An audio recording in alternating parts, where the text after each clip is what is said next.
Gonna wake the dead, get them on their feet. Gonna count our nickels like we're counting sheep. Gonna rob from Peter to pay Paul, and that's not all. Gonna teach the children a little history, but not too much now. Gonna cop a plea. Gonna rob from Peter to pay Paul, and that's not all. We might have ourselves a picnic. We might end up on the moon. They might even name a planet after me. If they ask you any questions, go ahead and tell the truth. If we have to, we can plead insanity. If it's good enough for you, it works for me.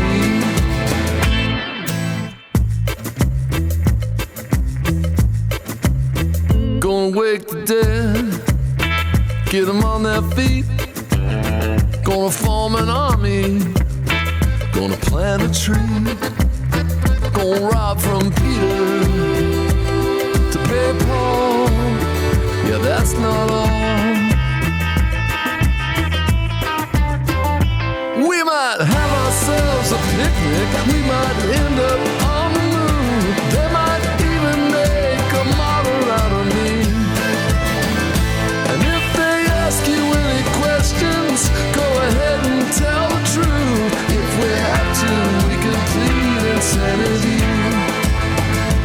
If it's good enough for you, it works for me.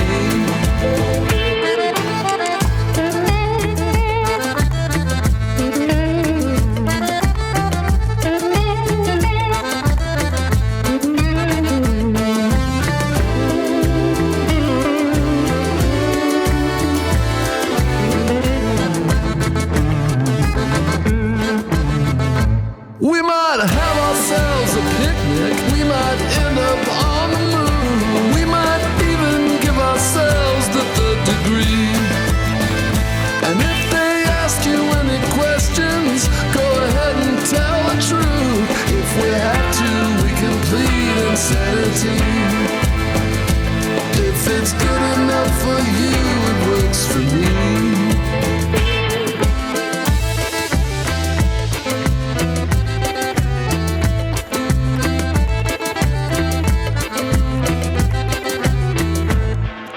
That was Wake the Dead, the lead single and the also the title track of the brand new Chuck Prophet album, which is not even out yet. October 25th is the date.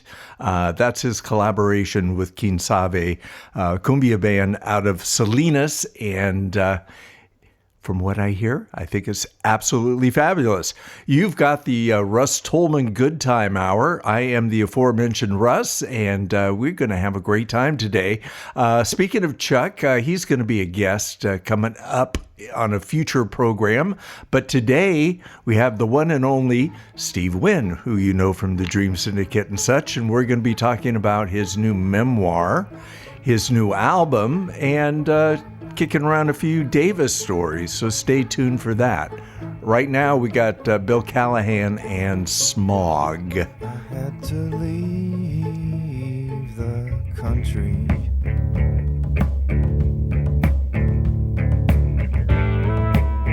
Though there was some nice folk there.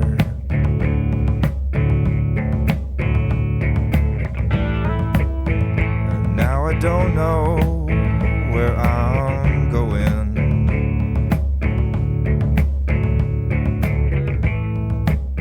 All I know is I'll hit the ground running.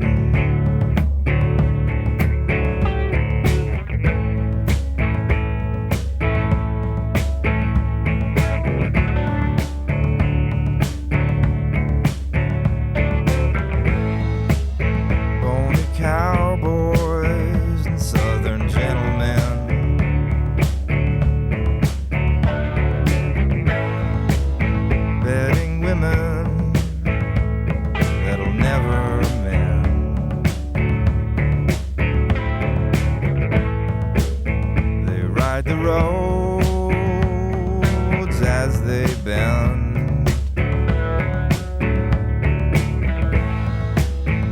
as they bend to their dead ends.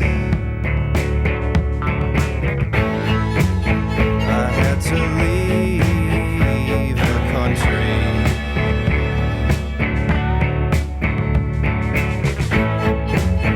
Though there was some nice folk there.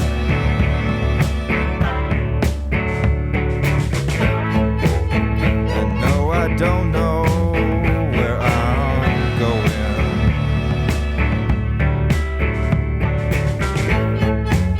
All I know is I'll hit the ground running.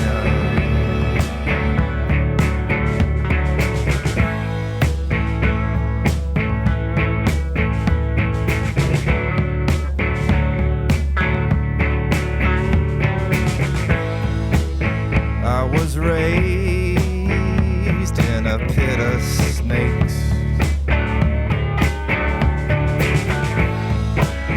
Blink your eyes, I was raised on cake.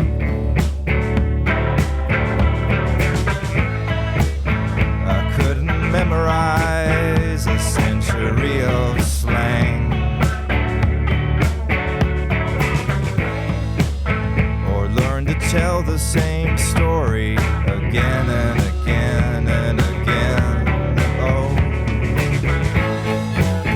I had to leave the country.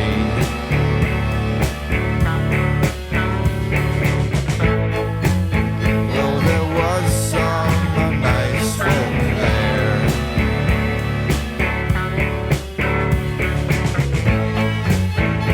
Now I don't know where I'm going.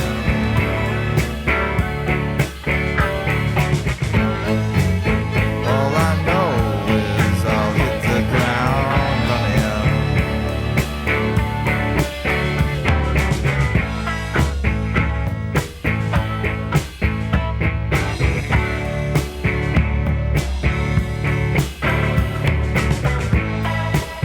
The bitterness is the lowest sin. A bitter man rots from within. I've seen his smile, yellow and brown. The bitterness has brought him down. I had to leave the country.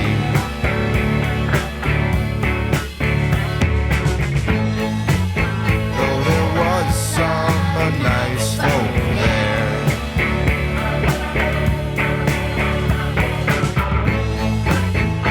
Now I don't know where I'm going.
twice.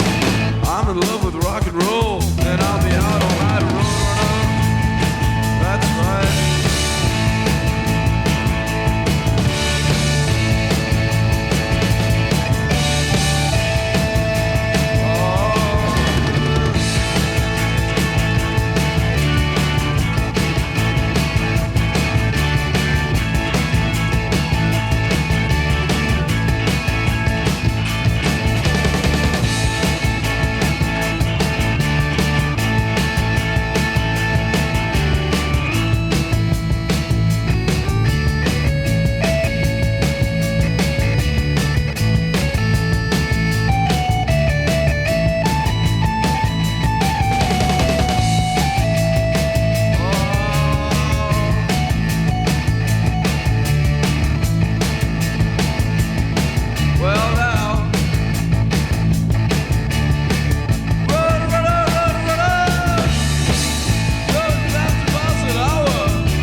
Now you say, bottle lovers. I got the AM. Got the car, got the AM. Got the AM sound. Got the rock and bottom neon sound. I got the car from Massachusetts. I got the power of Massachusetts when it's late at night. I got the modern sounds of modern Massachusetts. I got the world and got the turnpike. I got the power of the AM. Got the lady line, lit up white, rock and roll, lady line, the factories in the other side. I got the power of the modern sound. All right.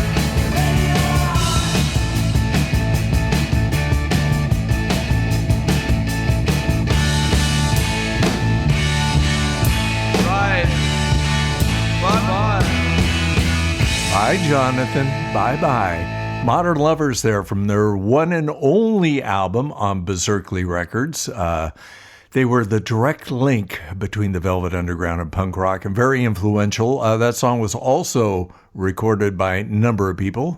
John Cale, who I believe produced some Modern Lovers record, but then he later recorded it, and Sex Pistols did it. And we'll come back to Jonathan right after I tell you what else we heard. We heard Bebop Deluxe before that, getting all new wavy from I think their last album, 1980, I believe. Panic in the World was the name of the song. The album was Drastic Plastic, and I love Bill Nelson and his guitar playing, still do, and he still does fabulous stuff. I saw Bebop Deluxe, harder to say than to see, many times in San Francisco back in the day, and we started off the set with Bill Callahan and Smog from their 1999 album, Hit the Ground Running.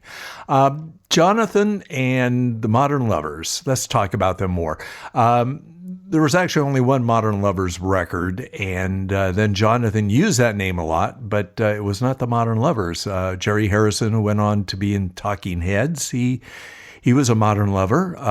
Ernie Brooks, bass player, who did a few solo records, and we were label mates for a while on a French label, and then there was the drummer, whose name escapes me, but he ended up in a little band called The Cars that had like a hit or two.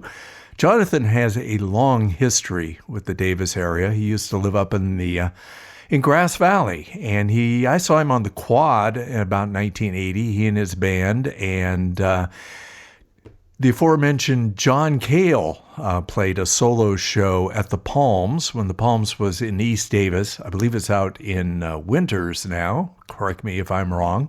Anyhow, Jonathan showed up, and they did Roadrunner together, and it was one of the most amazing rock and roll moments. And then I had the good fortune of chatting with Jonathan for a while at Chuck Prophet's apartment, Chuck and Stephanie's in San Francisco. They were having an Academy Awards party, and Jonathan was among the luminaries there, and it was a great thrill to finally meet him and have a chance to talk. And there you go. And speaking of talking...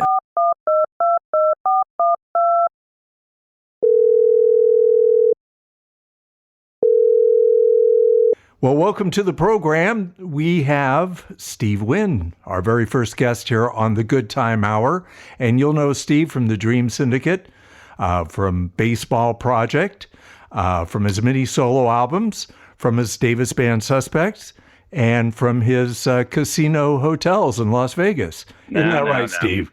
No? All but one. Let's see if your listeners can guess which one is not true. The Davis Band. No, that's right. Everyone says I was in the band in Davis with Russ Tolman, but that wasn't true. I don't know. That was the casino guy. Nah. Hey, Russ, congratulations on your show. I bet it's fun to be back in the DJ world. It is. It's totally happening. It's fun. I get to talk with people like you every week, and I think that's what I'm going to be doing. I got Peter Holzapfel coming up next week talking about the DBs, and great. And Chuck Prophet after that, and Ian Matthews, but Steve, it's your turn. I'm glad to take a turn. Yeah, you know, it's you and I both. After a while, you know a lot of people, and when you do this kind of thing, it's easy just to bust out the contact list, and you can have all the legends at your disposal. Do you still have a Rolodex, Steve? the Filofax.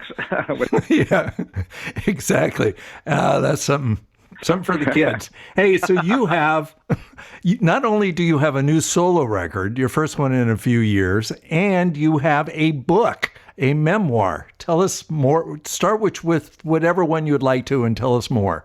Well, I did a rough count the other day because someone was asking me, and this is my 33rd album. Like we've all had a lot of records we've made, and sometimes they're compilations or live records. I really count things where a studio is involved and some type of putting a record together. I've had 33 of those, but this is my first book, so that's kind of that's just a whole new thing, and everything that goes with it, the amount of time it took to put it together, the letting people know about it, the kind of people that react to it. So that's all new terrain. And it's kind of exciting that it just unfolds every day, including when I go on tour soon. That'll be a whole new ball of wax too. So, I'm always glad to talk about a new record, and I'm really happy about and proud of this one. And Fire Records is putting it out are great, but I have to admit, it's the book that kind of each day is a whole new adventure along the way. There you go. I was mentioning the book last week here on the program, and I noticed that, there's a lot about Davis in it, and some of it is actually factual. Well, here's the thing. I've done a lot of interviews for this, which is really great. And I've had by doing a book, it's something new to talk about, so I'm even more than usual. But this is one, of course, as I think a lot of your listeners will, and all of your listeners should know, is different from the rest. And I'm looking forward to this, and have been looking forward to it, because you and I, you're a big part of the book, and you and I go back to the beginning. So yes, in fact. So when I say beginning, I'd say you come in about page 40. If I'm without the book in my hand, I'll say that. Okay, but, so it's a long book. But the thing is, what you just said a second ago is like, this book passed through a lot of hands, through a lot of people we both know, through people who are good at proofreading, through people who were there. I should have sent it to you because you were the first person to catch something wrong in the book. And I really thought I finally got rid of all that. And you were the one to point out that KDVS was maybe 5,000, but definitely not 50,000 watts. But you know what? I like my version better. It is. It's much more of a story. 5,000 watts. What's that? What's that? All of a sudden, I got a hair dryer that has more watts than that. Exactly. I would not have tried so hard on those radio shows had I known that. I just would have, I would have played Grateful Dead records and gone for a sandwich. Yeah, go down. Yeah, that's true. 3-minute rock and roll. Put on side 3 and enjoy. So yeah, you did. Speaking of 3-minute rock and roll, you had a radio program on KDVS. Did you start 77, 78 with 3-minute rock and roll? I think 78. I think I started. You were there a little bit earlier. I think 78. Kendra and I came aboard, and you and Tom Graysick were already there. Yeah, I was there since 76. I think Tom Gaiman 77. Okay. There you go. So let's get back to your record. Jeez Louise. So you want to play something from it? I got to say, I'm going to keep my parenthetical things, but it's so funny because one thing I found in the book, and when I talk about the book, and especially talking to you right now, is that I get as or more excited talking about things like working at KDVS or working at record stores, along the way, as I do with anything with the Dream Syndicate. Something about that is a certain nostalgia for that whole period. I can just go on for hours, and after an hour say, oh yeah, I didn't even talk about making records, but let me tell you more about segways and carts we played of PSAs. Carts. Well, kids know what turntables are, but I doubt if they know what a cart machine is. Yeah.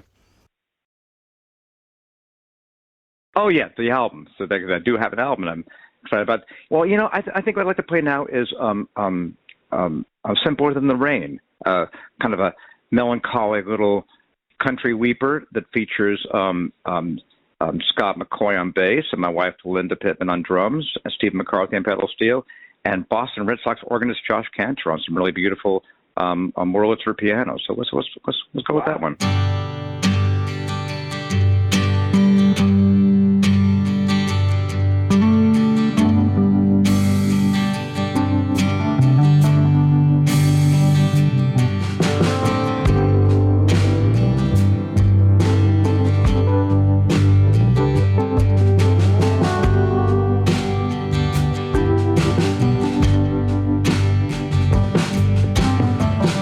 all I wanna do.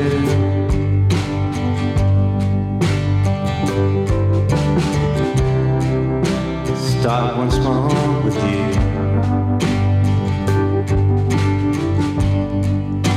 Scale away the days,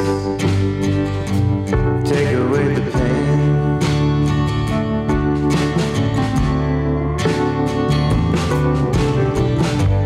Same way I explained.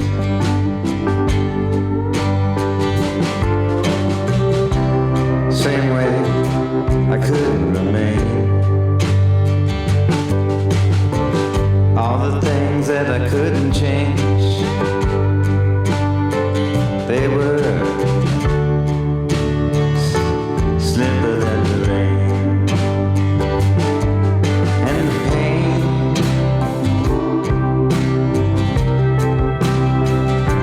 simpler than the rain.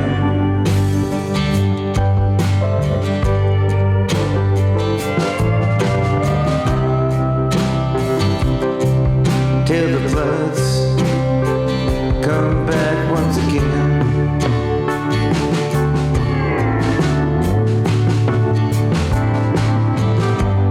I believe in all the things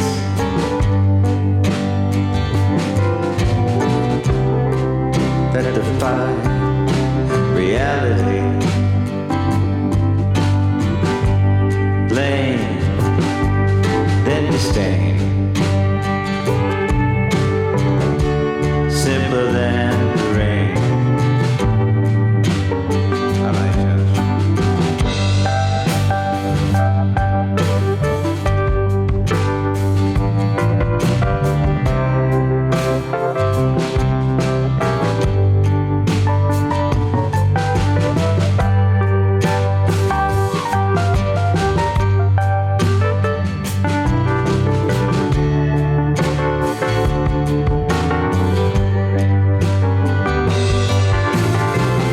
And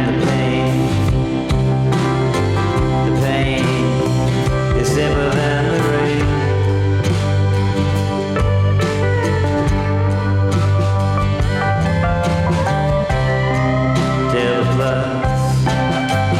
Till the floods come back once again.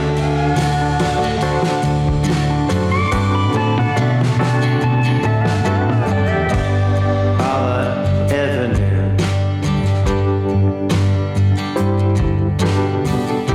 was mist and residue. One big open drain. Simpler than the rain.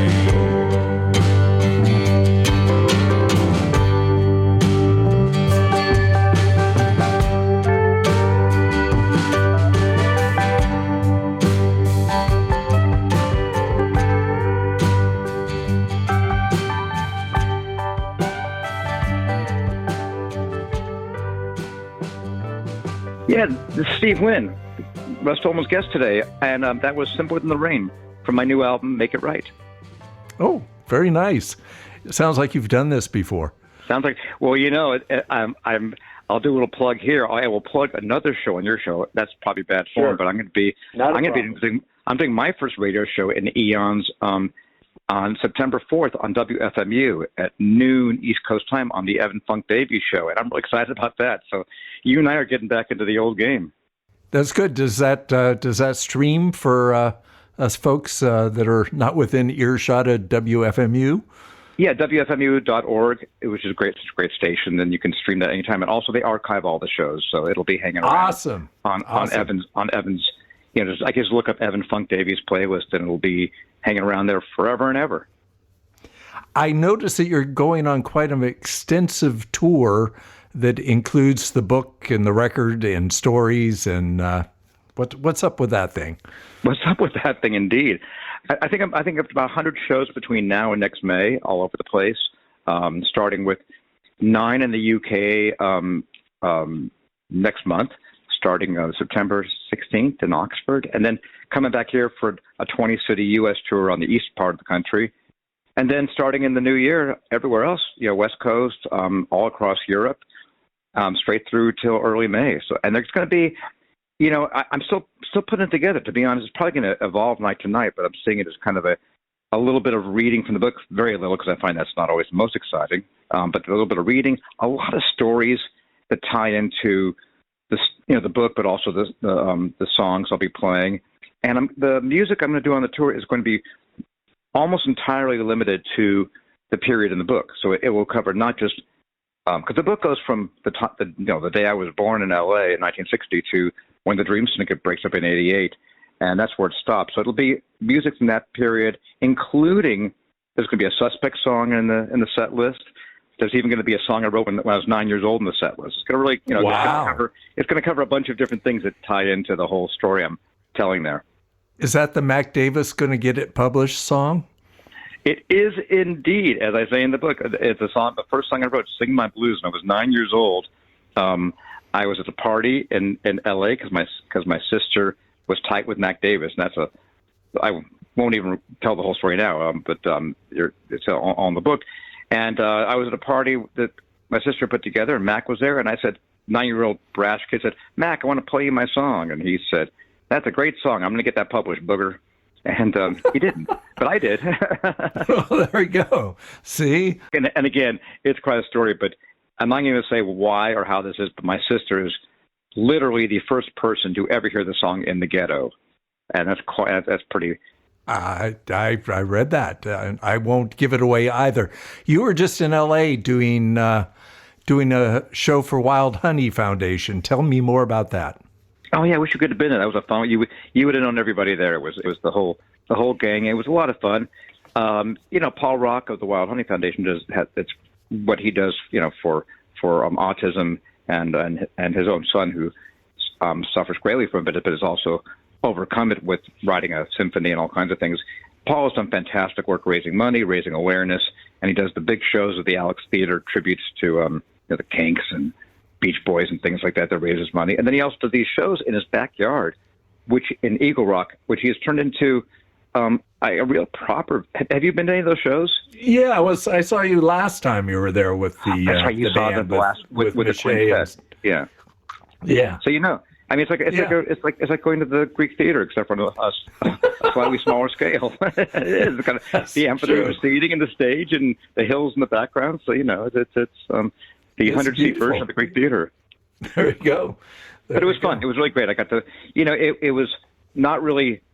It was kind of a one-off show, separate from what I'm going to be doing. I like to play shows like that just because I'm in town a lot to see family and see friends. But I actually tried out the first attempt at what I'm going to be doing on this tour, which is going to be a thing each night called the hot seat, which is I'll bring somebody up from the audience, whether it's a friend, a musician friend, and a fan, somebody I'll figure out each night to come up and ask 3 or 4 questions mid-set that I got to answer. And my first hot seat guest at this show was Robert Lloyd, the member of the band for the show, and of course our longtime friend and touring and recording partner and LA Times TV critic. And he was the first one, and he did a great job. He grilled me mostly on questions about the Romans, the band of his that I produced and that you and I put out on Down There. So that he got me, he put me in the hot seat, and it was great.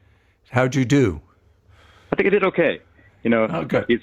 I think I did all right. I got to sincerely flatter the Romans in front of him and his bandmate Juan Gomez, who was there as well. So it was, cool. Yeah, it was a setup. It was a setup. Yeah, it was totally a Roman Reclamation project. That's cool. I think it's time to hear another fantastic tune off the new album. Okay, I'm going to go with the lead-off track because it does tell the story. It's a song called Santa Monica, which is the city and the boulevard where I was born, and it's it is a little memoir miniature talking about youth and mistakes and looking back and would you do things differently, and all that crammed into a song.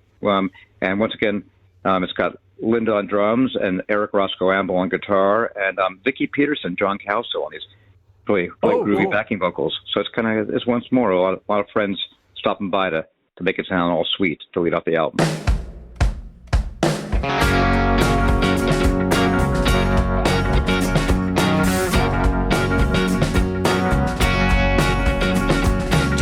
the one about the prodigal son who found himself alone, far from everyone, carefully serving up a tattered pedigree, as if to say there was a time when that was me.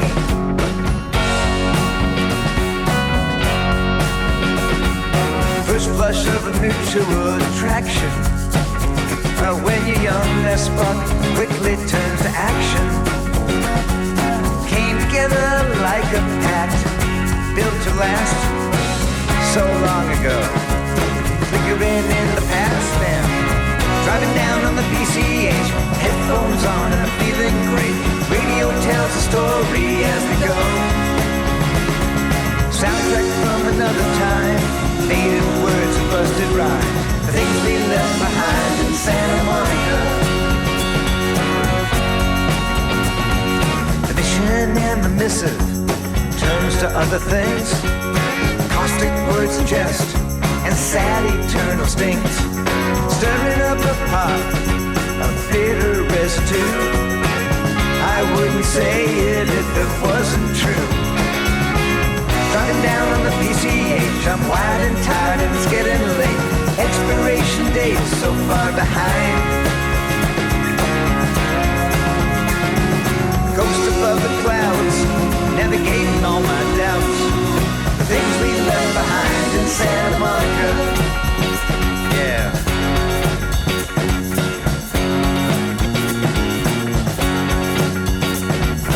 Wish there was a way to unsay some things I said, use some of the wisdom that I've gained since then instead. You learn them on the past till you wish it all away. I'll be going, fuck it up some other way. And driving down on the PCH, the radio's loud and feeling great. Sands of time replenish as we go, as we go. Hands upon the wheel, sarcophagus of steel, the things we left behind in Santa Monica. Ghost above the clouds, navigating all my doubts. The things we left behind in Santa Monica. The things we left behind in Santa Monica. The things we left behind in Santa Monica.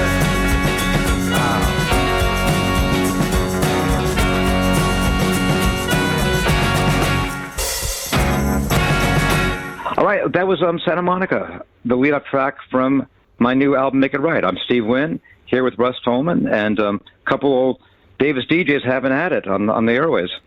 That's right, here on the Good Time Hour. Was that a 3-minute rock and roll song, or was it longer? You know, it's pretty close.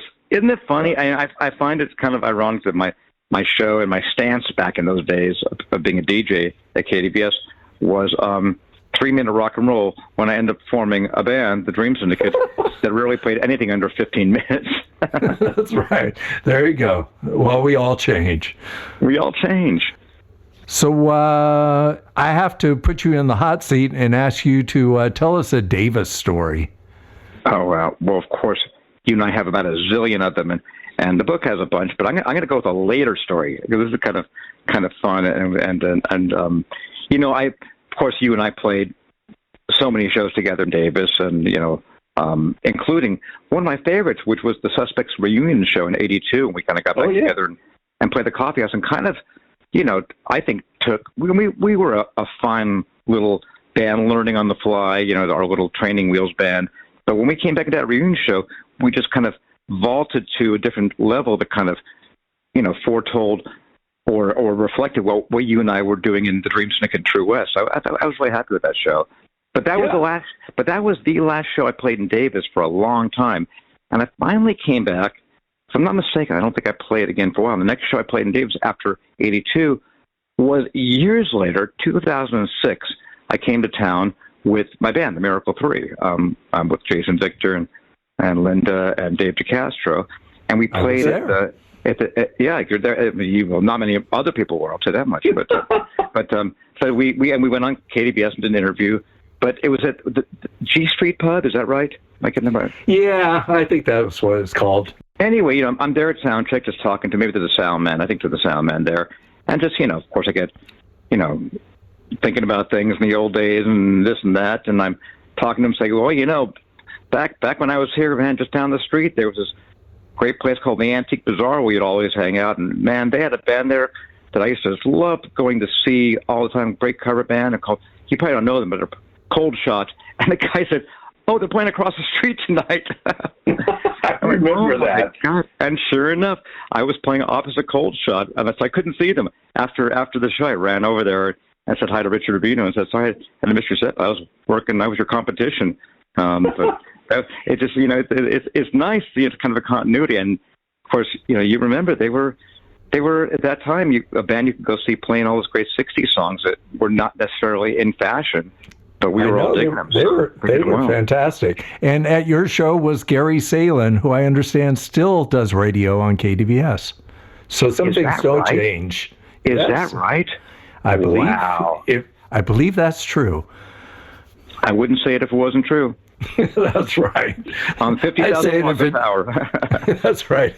I just say if it sounds good. Yeah, that's a follow-up. No kidding. So that was wild. It's like it was great. I just haven't been in Davis that much since then. Which I guess no reason why I would be, because it's a great town and I have so much fondness for it, but just haven't been around after being there for 3 years solid. Right, understood. So your album actually comes out today, or as the kids say, drop. Oh, who's going to pick it? Who's going to pick it up? At our age, we don't want to talk about dropping. Yeah, that's right. That's yeah. Very both cool. both the record and book are out today, so that's fantastic. It's really cool. Same day. This is. I mean, after I talk to you, I'm going to be out there, celebrating till the wee hours or something, some version of that. So how are things in Jackson Heights, Queens, New York, where you are now a resident?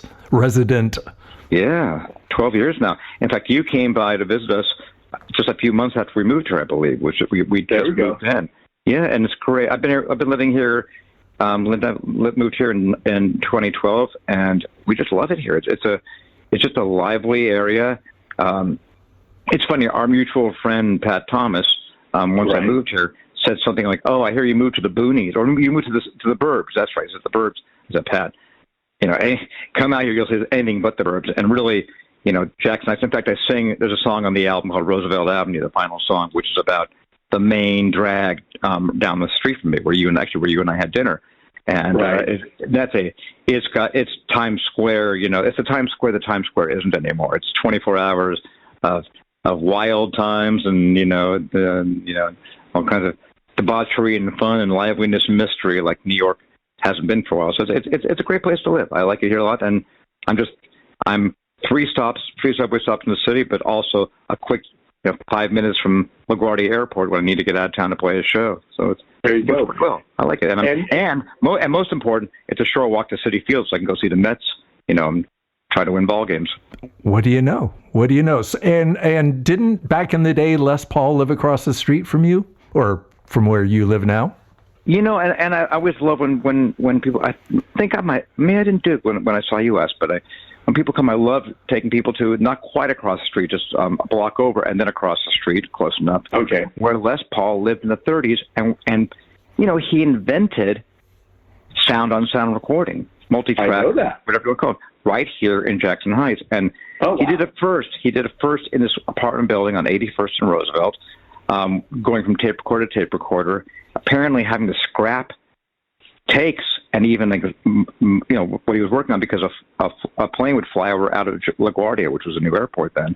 But eventually he kind of got his thing refined, and he and Mary Ford moved to Northern Boulevard, just 3 blocks up the street, and recorded really, I think, all of their 50s hits in their apartment building above a butcher shop. And Linda and I have been trying to narrow down the actual building because we are determined to make it what it should be, a national landmark. It should be, there should be dedicated street and plaque, because I always tell people everything you listen to was invented here. The whole idea that recording music is more than just somebody in a room and a tape recorder, but actually the creativity of putting tracks together. And it started here. Yeah, thanks to Les Paul, I can have a career. Well, exactly. And thanks to Les Paul, we can now do what he did on our phones. Yeah, that's it. Oh, that's true. GarageBand on the phone. And you say thanks to Les Paul, you can have a career, but of course, I believe that the first True West record, which I'm proud to have been the producer on, was mostly live anyway, so there weren't a lot of overdubs.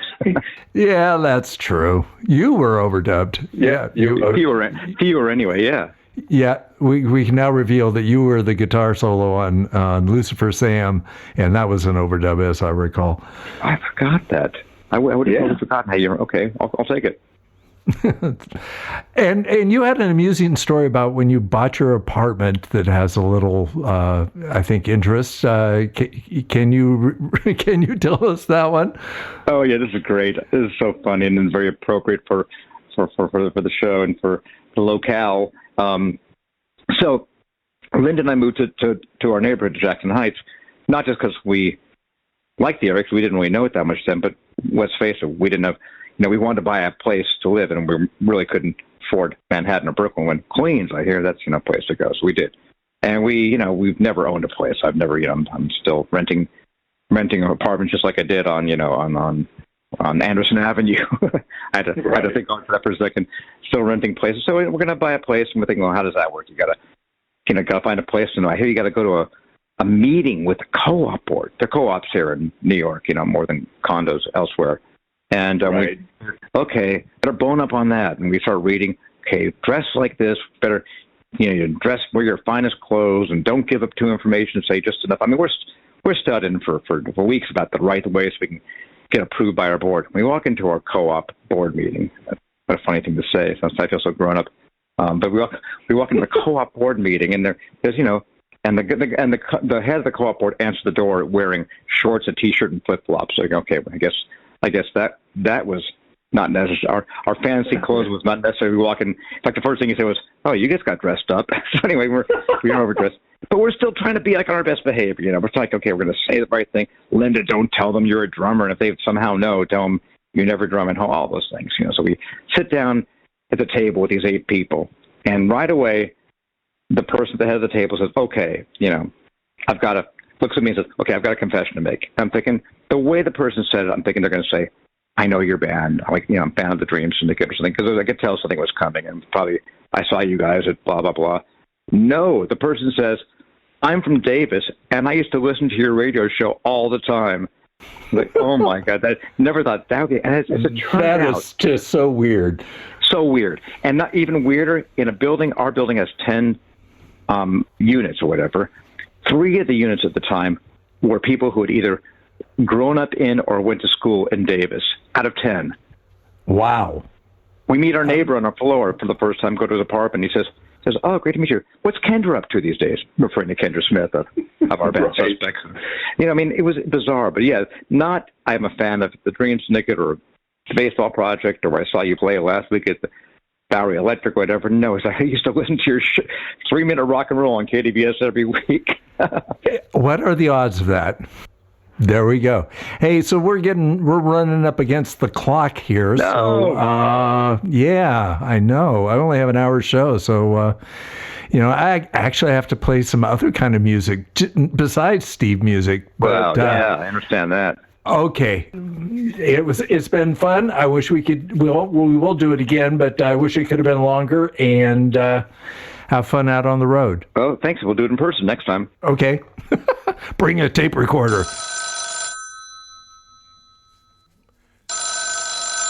This is KDRT, Davis, California, and that was my interview with the fabulous Steve Wynn, host of 3-Minute Rock and Roll on KDBS in the late 70s till about 1980.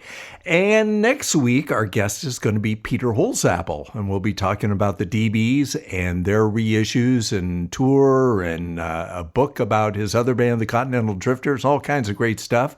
But right now, it would not be a Russ Tolman Good Time Hour without some Russ Tolman music. So here is from my 1992 album, Road Movie. It's a little tune called Sleeping All Alone. Thanks a lot for coming out this week, and we'll catch you next time. You're sitting there wishing I'd kiss you, but I'm not gonna do that this time. It looks delicious, but I'm not gonna do that this time. From my toes up to my head, my face is turning red. I've been better off in bed, sleeping all alone. Under the candlelight, the lantern is burning bright. The mattress, it feels just right. And I'll be better, I'll be better, sleeping all alone. Girl, get on home.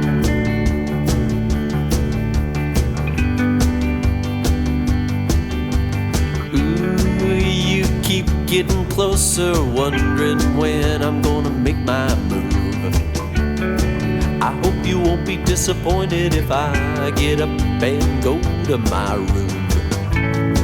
From my navel to my knees, I'm shaking like a leaf. I want my head between the sheets, sleeping all alone. Under the candlelight, the lantern is burning bright. The mattress, it feels just right. And I'll be better, I'll be better, sleeping all alone. Girl, get on home.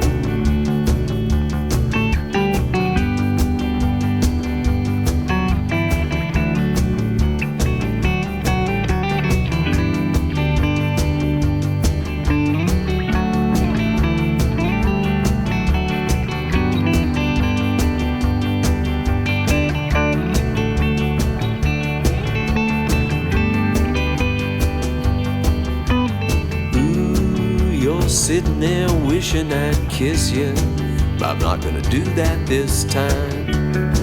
Yeah, it looks delicious, but I'm not gonna do that this time.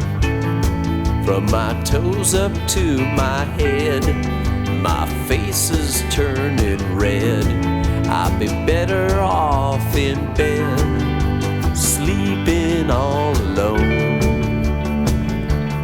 Under the candlelight, the lantern is burning bright. The mattress, it feels just right.